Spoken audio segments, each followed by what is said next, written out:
That's where the speed controller's going, right there. That is a 12 volt 20 amp regulator. That'll work perfectly, trust me. I hope that'll work perfectly. Probably trust me. It can't go anywhere else. And I know people are going to say it's going to be within the arch of the wheel and everything. It's going to hit it won't, because the suspension at absolute maximum when I use it goes down to about there. It should be alright. I hope it's alright, because it can't go anywhere else. I can't move anywhere any further back because of that. So, yeah, look at that. That's as far back as I could get it. The only other option is to get the SVM C72 150 or whatever it is. For this box is going to be used for electronics and everything else. Now what I'll do is I've got to put the wheel on. I've got to put the front wheel on, and I'll turn it upside down. I'll show you what I've done on the other side. Although the bike is at rather a frigging strange angle, I mean it looks like a brilliant, like that, but there's no wheel on the back. The controllers go in there, as you've seen, the other side there, and here this is going to be the locator for the battery. Obviously the battery, this when the back wheel's on, this is level. So what happens is, as I drop it down, it should, in theory, locate into these grooves there. I hope it doesn't catch that piece. I've got to take this apart again anyway. Well, it won't catch it because of the cable ties, zip ties, whatever you want to call them. So, and I know people are going to think, well, that is an indirect line of water and spray off the front wheel, but it'll be okay because I'm going to seal it. It's going to be completely sealed, that is. That is not going. I can't believe how strong that's made that, just by bolting the Sabvaton on there. So I hope that's going to work anyway. In here there's going to be a big void, I think. It's not going to be used for anything. I've still got a print. Can I explain this? On the crossbar here, obviously, as you know, the battery's gone over the top, and the cowling, hang on, let's get a piece. Oh, look at that. Oh, this is really looking nice. So the cowling's going to go over the top like that. Actually, it comes back about there, I think. So the cowling goes on there, and I'm going to be careful, this is only propped up. The aluminium plate which sits against here, which is actually the inner core of the battery compartment, that sits over here, and hopefully it will slide, the cable ties will actually make it slide into that slot, so there's no way it can flap left and right sort of thing. With the locator, what I'm going to do is, on the top, I'm going to do like a castle thing in a couple of spaces, and I'll have the opposing one on the aluminium plate that's bent over. So here's the aluminium plate. You see that top red line there? That's where it's got to be bent, and that's going to be bent over 90 degrees. So it goes over the top of the crossbar. Now I'm going to make a bit of a gap, probably about, I don't know, 5 or 6 mil gap between the battery and the crossbar, so as I can put like a castle nut thing as a couple of locators or something, and also for the battery to actually sit on. The other thing I've got to be mindful of is, because it's going to be bent over square, God, this light's getting hot. Because it's going to be bent over square. What a suntan. Because it's going to be bent over square, I don't want this to actually start, the weight of the battery will start bending the cowling around this. So what I'm going to do is 3D print 2 pieces. You've got one to go on here and then one to go on the other side. The 3D printed parts, they'll be squared off, so as the only downforce is actually directly down, not, you know what I mean? I hope. I ain't explaining it. So that's done. That's how that's going to go. I may extend these out a bit more, I don't know yet. And also I may actually extend it upwards because the cowling isn't going to sit exactly in the right place. I don't even know if you call this cowling or just the battery. Oh, look at that. Oh, that's looking nice. The piece here, you see what I mean, this triangle piece here, that's the only thing I'm concerned about, which is going to look a bit odd. There will actually be an aluminium plate, as I've said, which goes down from the front and then it goes down and then it'll come back up there. So it's not going to look too bad, but there's going to be a void there just in that piece, so I don't know what to do. I may see if I can 3D print some parts that actually come out towards the battery, and so as the battery actually sits on it, or I may actually put a skin around the top just to, because that's near as damn it in line with that. I don't know what to do yet. I might actually do that so as, yeah, the battery will actually sit on it. Don't know. Oh, look at the shine on that. You know those little things in life that you just look at and you think, I did that, and I feel bloody proud about it, although the weave isn't actually in line perfectly, but you know, near as damn it. So there you go, there's the removable battery. It will be removable. I just wish I could get the forks like that angle. That'd be fantastic. To give you more of an insight on how this battery is going to be mounted, because I know there's a lot of people who are thinking that it's just going to hang off. It's not. It's it's not going to just hang off. Well, I hope it ain't. Anyway, obviously there's half of the battery cover. This plate here, the battery is going to be the battery is going to be mounted to this piece here. So all I'm going to do is get some double-sided that shit, get some of that, lay it all over, blah blah blah, after putting neoprene down, I don't know yet. Put the battery in, stick it down to this piece, and this piece is purely there for protection against the crossbar and just to hold everything together, you know.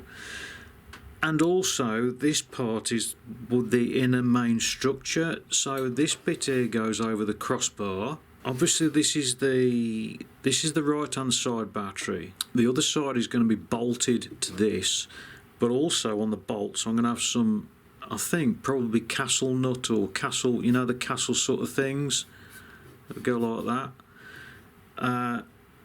They're going to be locators, so as I can just slot it in and it will slot into place. I'll figure something out. I'm not going to be supporting it in the middle, I don't think, or I might just put something there, I don't know. I want the main support to actually be on the outsides, so I may print some longer supports there and just a shorter support so it doesn't touch in the middle, because I don't want any pressure in the middle of the crossbar, because obviously that's the weakest point. So I'll put some bolts in here loosely. If I had to do this again, I think I'd make it slightly smaller and give it more purchase on the bolts. They're holding, you know, it ain't going to come off, but I've got all them to put in as well. That goes on after the battery. Now, what I've got to do is I've got to get the two halves. I've got to butt them up together. And then I've got to mark the holes out where I'm going to drill them on here. And I've got to drill the holes, make the two pieces up to make sure it all fits over the crossbars, because obviously that's got to fit against the other one as well. Make sure it all fits, take it all back, take it all apart again. Then I've got to figure out how long I'm going to have this, where I'm going to have it. Hang on. This is part of the piece that's going to go on the underside of the down tube, which I've roughly printed. I've got to print another one, because I've got to move the controller. I haven't got to move it. I've got to replace the controller casings because all the corners are all sharp. So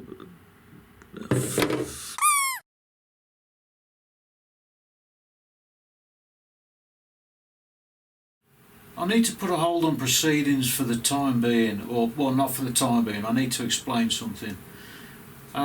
In order to legally use an e-bike in the UK with more than 250 watts, you need what's called an MAC, which is the Minister's Approval Certificate.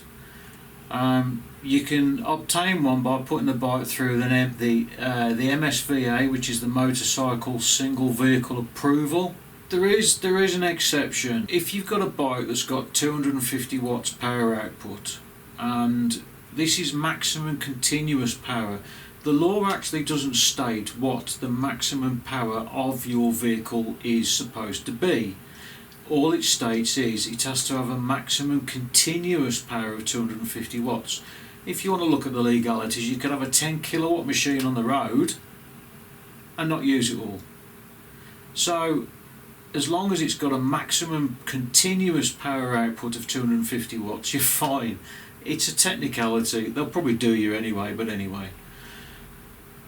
If you've got a bike that's got maximum continuous power of 250 watts and you ride it on the road, you are 100% fine, as long as it's got pedal assist. Now, the pedal assist, it can't be a throttle only. It has to be pedal assist until 15.5, or I think it's 15.53 miles an hour, or 25 kilometres an hour. That's the law, because it's an EU law, and then the motor is supposed to cut off. Now the MSVA, there's a lot of rules and regulations to get it through to a standard of the test, so I'm going to do it with that.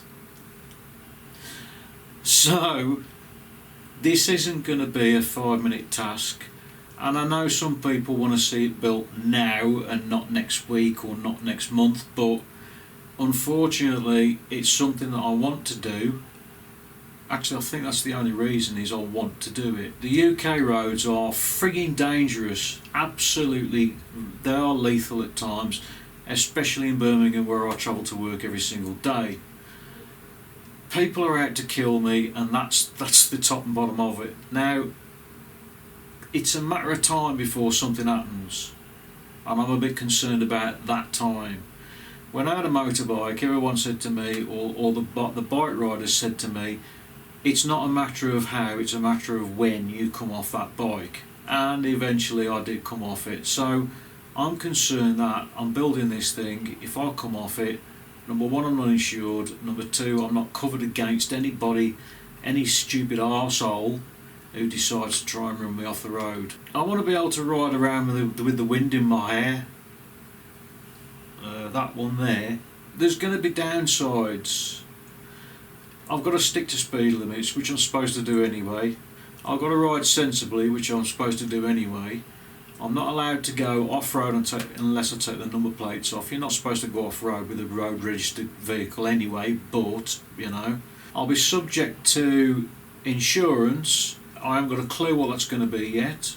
I'll be subject to an MOT test every single year. I don't know what that's going to be.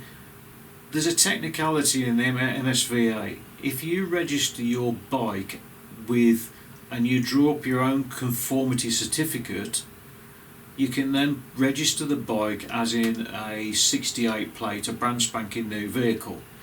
If you register it as a self-built one, which is what I've got to do with that, it's going to have a Q plate. But on the positive side, if it's a Q plate, everybody knows I've built it. If it's a registered thing, people are going to think it's an off-the-shelf thing, so I'm happy with that. I'll have a Q plate. I'll be documenting absolutely everything as far as I can possibly do it. I want to give people the understanding, and I want to give people the knowledge to actually do it themselves if they decide to, when they want to go the legal route. Obviously I'm not going to be able to get this done overnight, so I may be going out riding it on the streets before I actually get the test done, because I need to make sure it's all safe and nothing's loose. Like the back wheel isn't attached, it's just stuck on. these, they're just stuck on. They're just stuck on to make sure everything fits. I'm mocking things up at the minute, so I'm only doing this for my own reasons. I feel that it's something that I've got to do, and I don't know anybody who's actually done it yet. So that's the reason why I'm doing it, is because not many people, if anyone, has actually done it before. That's why I want to do it. Now, I know the haters are going to hate this because they've got nothing to hate. So, here's the manual. I ain't joking, that's the manual. That is the instructions, or it's basically the test for getting your bike through the MSVA.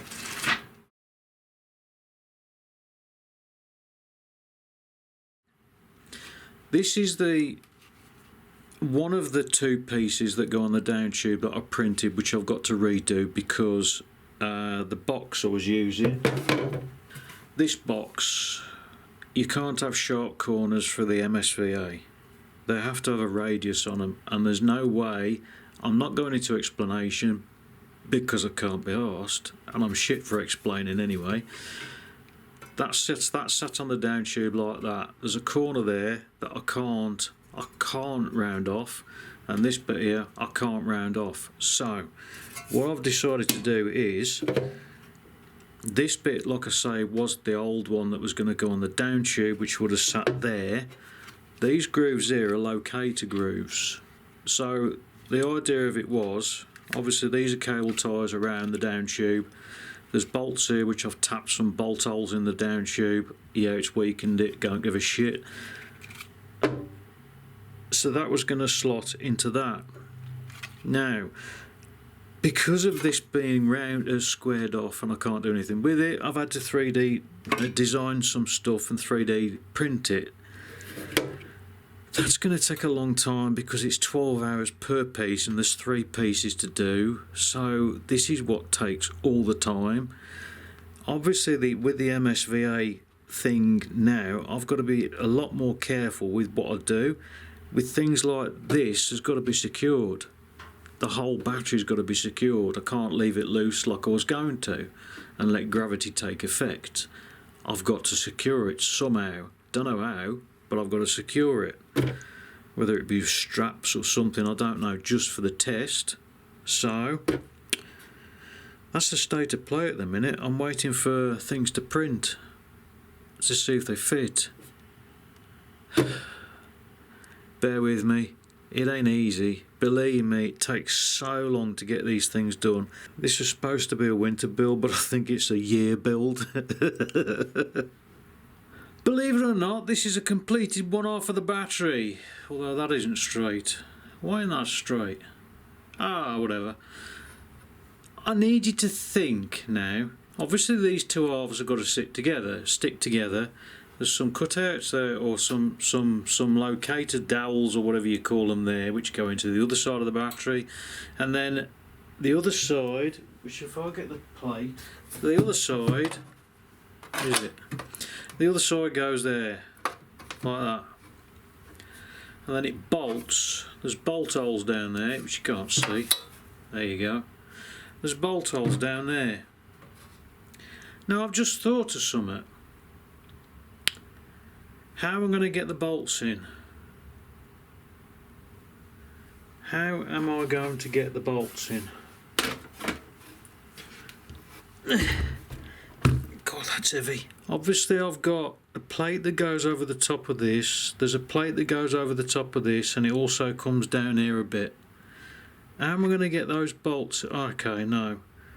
I can get those bolts in by, I can put encapsulated, those spike nuts, whatever they're called, so as it bites into the plastic. But how am I going to get these in? I might be able to get those 3 in, but I've got another one there, which is important. How am I going to get that? The only way I can actually do it is if I epoxy a bolt to the...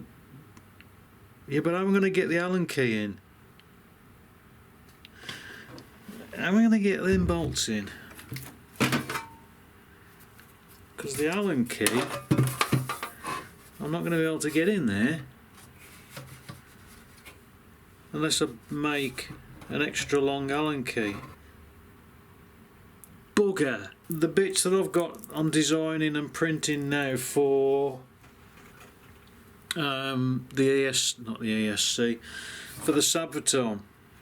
I'm going to be doing in PLA purely because I need to sand them, and this stuff was a nightmare, absolute nightmare to sand it. I need to sand them down so as I can coat, put a skin of carbon fibre over the top. This stuff, I couldn't. It's virtually impossible to sand it. It just doesn't. It just melts. So PLA isn't as good on shear strength as PETG, but I'm not going to be using it for that. It doesn't matter because it's going to be carbon fibre coated anyway. Oh, I love that. I'm so pleased with this. I'm going to get them bolts in.